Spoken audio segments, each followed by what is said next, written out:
When I wrote the Declaration of Independence, when I included the words, all men are created equal, I did not mean merely myself.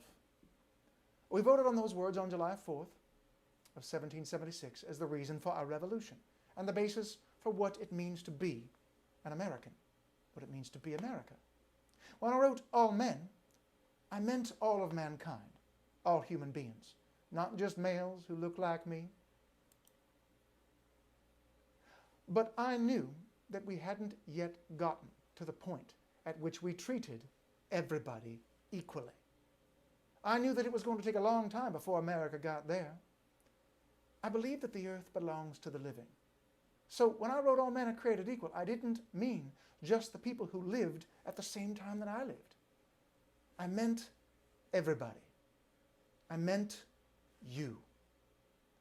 So when you think of those words, all men are created equal, remember, that means that you are equal to any of the people who founded the United States of America.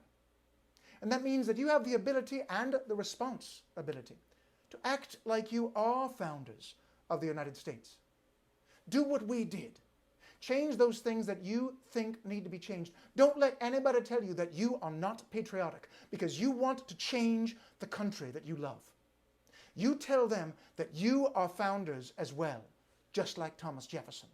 And that means that you don't have to live in Thomas Jefferson's America.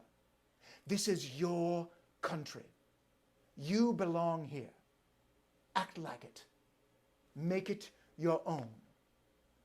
Maybe you won't change everything that you want to in the next year, or even throughout your entire life. I certainly didn't do that.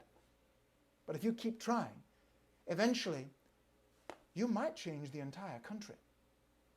I know that you can do this because I did it, and you are my equals.